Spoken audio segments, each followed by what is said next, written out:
নমস্কার, আমুদরিয়া নিউজে আপনাদের সকলকে জানাই স্বাগত।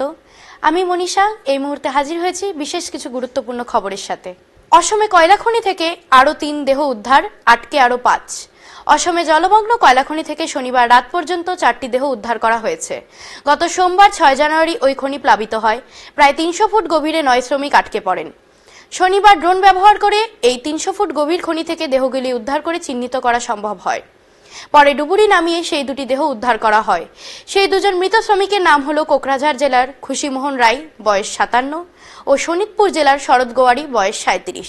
এখনও খনিতে নিখোঁজ রয়েছেন অসমের দরং জেলার হুসেন আলী, বয়স 30, জাকির হোসেন, বয়স 38, মুস্তাফা শেখ, বয়স 44, কোকরাঝাড় জেলার ছরপা বর্মন, বয়স 46, এবং পশ্চিমবঙ্গের জলপাইগুড়ি জেলার সঞ্জিত সরকার, বয়স 35। আসছি পরবর্তী খবরে। ভেঙে পড়ল নির্মীয়মান বহুতল, চাপা পড়লেন 40 শ্রমিক। স্টেশনের আধুনিকীকরণ চলছে, তাই একটি ভবনের কাজে লেগেছিল প্রায় 60 জন শ্রমিক। দোতলার একটি বিশাল স্ল্যাব তোলার সময় তা আছড়ে পড়লে ভবনের একাংশ ভেঙে পড়ে। তাতে চাপা পড়ে যান অন্তত 40 জন শ্রমিক। তাদের মধ্যে 28 জনকে উদ্ধার করা হয়েছে। শনিবার বিকেলে উত্তরপ্রদেশের কৌনজ রেলওয়ে স্টেশনে ঘটনাটি ঘটে। এই মুহূর্তের শেষ খবর। সন্তানহীন নারীদের অন্তঃসত্ত্বা করানোর টোপ, ধৃত 3 বিহারে। নিঃসন্তান নারীদের অন্তঃসত্ত্বা করাতে হবে এমন চাকরির টোপ দিয়ে দেশের বিভিন্ন রাজ্য থেকে ফোন করতেন ওই 3 জন। বলা হতো নারীদের অন্তঃসত্ত্বা করাতে সফল হলে 5 লাখ টাকা মিলবে, না পারলে 50,000 টাকা।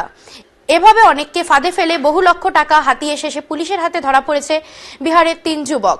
পুলিশ জানায় টোপে পা দিলে রেজিস্ট্রেশন ফি বাবদ 500 থেকে 20,000 টাকা জমা দিতে বলা হতো।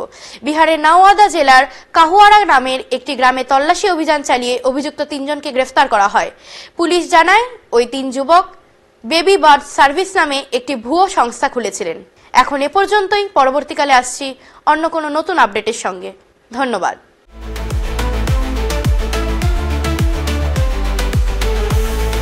Amudoria News, Voice of the Marginal.